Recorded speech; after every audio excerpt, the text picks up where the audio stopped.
सिलसिला थमने का नाम नहीं ले रहा है। साल 2019 के बाद यह हमला सबसे बड़ी टारगेट किलिंग का तौर पे माना जा रहा है। जम्मू कश्मीर के गांदरबल में हुए आतंकी हमले में 7 लोगों की मौत हो गई। हमला कश्मीर के गांदरबल जिले में सुरंग का निर्माण कर रही एक प्राइवेट कंपनी के मजदूरों पर किया गया था। आतंकियों ने रात करीब 8:15 पर ऑटोमेटिक हथियारों से अंधाधुंध फायरिंग की और माना जा रहा है कि आतंकियों की संख्या कम से कम 2 थी। जब आतंकी हमला हुआ उस वक्त मजदूर मेस में खाना खाने के लिए जा रहे थे।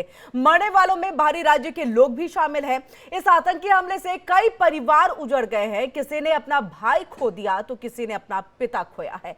जम्मू कश्मीर की तस्वीर बदलने की कोशिश नाकाम नजर आती है और जब इस जमीन पर अपनों को खोने की चीख सुनाई देती है तो आतंकी हमले की सीएम उमर अब्दुल्ला ने भी निंदा की है। आतंकी हमले पर बयान देते हुए उमर अब्दुल्ला ने इसे उग्रवादी हमला बताया है। उन्होंने इस हमले पर आतंकवादी शब्द के इस्तेमाल से परहेज किया है और अब सबसे बड़ा सवाल यह है कि जुलूसे मातम कब तक, टारगेट किलिंग में आम जनता की आहुति कब तक? क्या 370 मुक्त कश्मीर बदल गया है या घाटी को बदलने की कोशिश नाकाम हो रही है? आखिरकार 370 मुक्त कश्मीर में टारगेट किलिंग पर लगाम कब लगेगी? सवाल यह भी है कि 10 साल बाद मिली सरकार अब क्या एक्शन लेगी? आतंकियों के खिलाफ क्या कड़ा रुख लेंगे सीएम उमर अब्दुल्ला? और इसी पर आज हमारी ये विशेष चर्चा होगी। तमाम मेहमान हमारे साथ यहां पर जुड़ेंगे और आपको बता दें कि सबसे पहले हम यहां पर रमन का रुख कर लेते हैं, हमारे संवाददाता सहयोगी जो लगातार जो है हमारे साथ कल से ही इस पूरे मामले को लेकर के जुड़े हुए।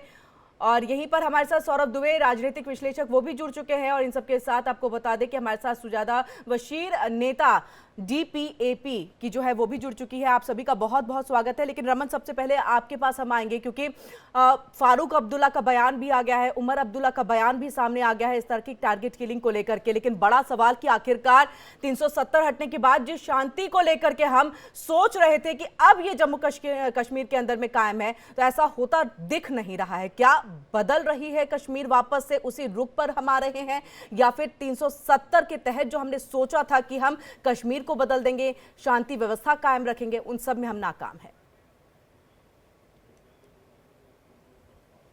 या किरण, बिल्कुल देखिए, जिस तरीके से धारा 370 जम्मू कश्मीर से हटाई गई उसके बाद से लगातार टेरर के खिलाफ जो है जम्मू कश्मीर के अंदर बड़े एक्शन देखने को मिले। हमने देखा किस तरीके से जो अलगाववादी नेता थे, जो हुर्रियत के नेता थे, उनको पूरी तरीके से समाप्त किया गया, पत्थरबाजी पर कंट्रोल किया गया और आतंकवाद पर भी एक काफ़ी हद तक जो है वो कश्मीर घाटी के अंदर अंकुश लग गया था। इसके बाद हमने देखा कि एक शांति की लहर वहाँ पर जो है वो बहनी शुरू हुई। हमने देखा कि किस तरीके से टूरिज्म वहाँ पर फ्लोरिश होना शुरू हुआ, बॉलीवुड का रिवाइवल जो कश्मीर घाटी में होना शुरू हुआ।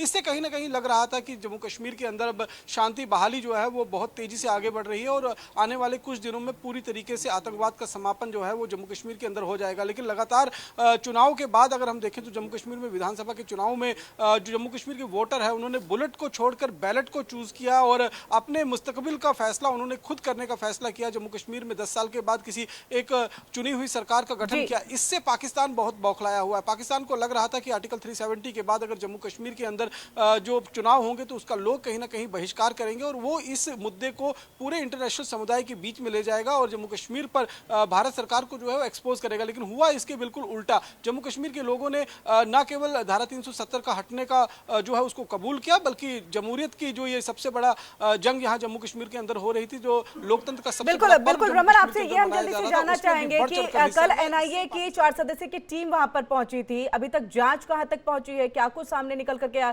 सामने आया है, वो हम पूरी जानकारी आपसे चाहेंगे।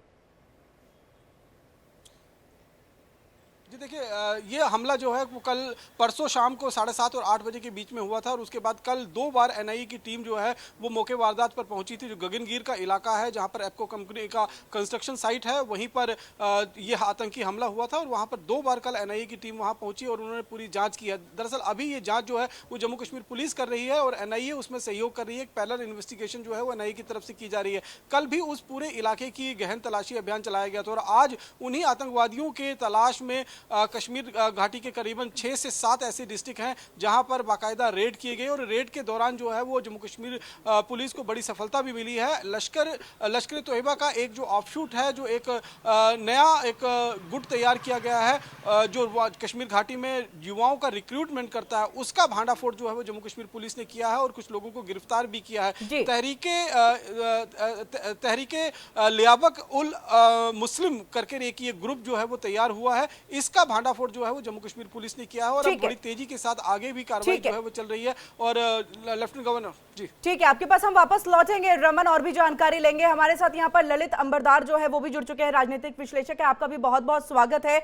सबसे पहले सौरभ जी, आपके पास हम यहाँ पर आएंगे क्योंकि कब तक यही चीज जो है जम्मू कश्मीर की जनता को, वहां की आवाम को भुगतना पड़ेगा। 370 हटता है, ये उम्मीद जगती है और वो तस्वीरें भी हमने लगातार अपने दर्शकों को भी दिखाई है कि किस तरह से वहां पर अमन शांति जो है वो कायम है। चुनाव उतने ही लोग जो है उसमें उन्होंने पार्टिसिपेट किया, उतनी ही संख्या में लोग पहुंचे, यानी परसेंटेज पहले के चुनावों की देखें तो इस वक्त में परसेंटेज बहुत ज्यादा था, यानी कि बढ़ चढ़ करके लोकतंत्र में हिस्सा लिया है, इसके पर्व में हिस्सा लिया है। उन्हें लग रहा था कि अब तक बहुत कुछ बदला है, आगे हम जो भी सरकार चुन करके लेके आएंगे वो भी बहुत ही यहां पर जो है मैंडेट जो है वो दिया गया उमर अब्दुल्ला को, यानी कि एनसी को यहां पर, लेकिन तस्वीर बदलती फिर से नहीं दिख रही है। वापस से हम पास्ट की तरफ जो है वो बढ़ते हुए चले जा रहे हैं। क्या ऐसे ही जम्मू कश्मीर की जनता, वहां की आवाम को जीना होगा? क्या लग रहा है आपको? देखिए, जो कश्मीर की पहले तो घटना हुई बहुत ही दुर्भाग्यपूर्ण है और इसकी जो है पूरे राष्ट्र पूरी इसकी निंदा कर रहा है, हम सब भी इसकी निंदा करते हैं।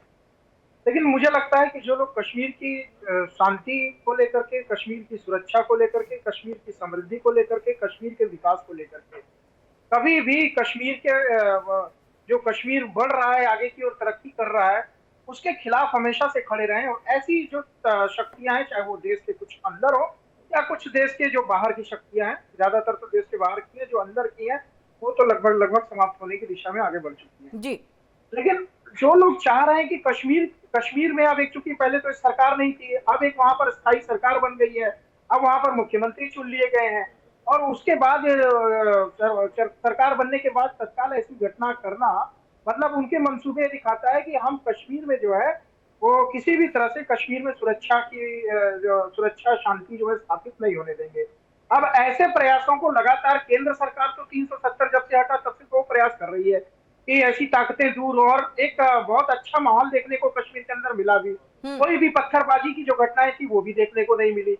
आज हम उमर अब्दुल्ला जी भी जो खुलकर के सामने अपनी बातों को रखते हैं, वो भी स्वागत योग्य बातें हैं। देखिए, कश्मीर जो है वास्तव में जो है एक संवेदनशील जो है वो हमेशा से राज्य भारत के लिए रहा है और उसको संवेदनशील बनाने वाले कुछ राजनीतिक पार्टियां वहां की रही हैं, कुछ ऐसी ताकतें रही हैं जो लगातार जो पाकिस्तान प्रायोजित आतंकवाद था उसको वहां पर फैलाने का काम किया, तो उस पर लगाम लगाने का काम केंद्र सरकार तो कर ही रही है। अब जो नई सरकार बनी है एनसी की, उसको भी पूर्ण रूप से सहयोग वहां पर करना पड़ेगा।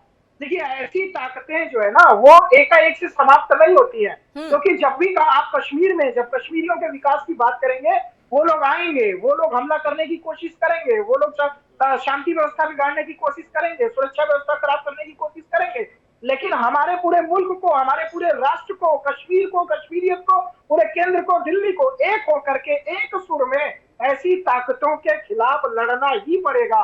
अगर कुछ भी इफ बट होता है तभी ऐसी ताकतों को बढ़ावा मिलता है। आप एक सुर की बात कर रहे हैं, कुछ सुर जो है जम्मू कश्मीर से बदलते हुए भी नजर आए। फारूक अब्दुल्ला ने जैसे कहा कि कश्मीर पाकिस्तान नहीं बन सकता है, तो आपको लग रहा है कि अब एकजुटता जो है वो है? क्योंकि राहुल गांधी ने भी इसी तरह से बयान दिया, उन्होंने कहा है कि इस तरह के कृत्य को अगर अंजाम, नापाक हरकतों को अंजाम दिया जाता है तो इससे हमारा देश डरने वाला नहीं, हम एकजुट हैं और इस मुद्दे पर तो हम एक साथ ही हैं, अपने देश के साथ हैं। तो एक सुर आपको सौरभ जी दिख रहा है यहाँ पर?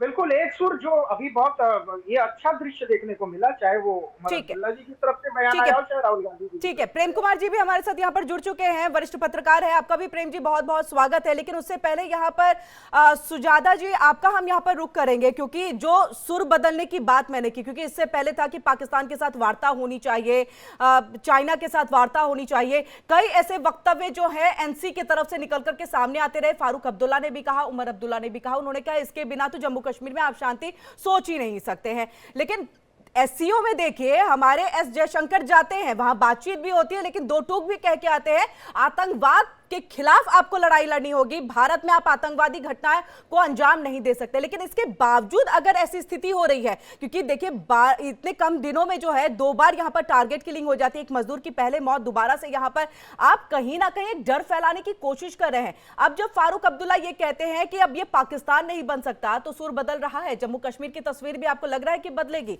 कैसे देख रहे हैं इसे?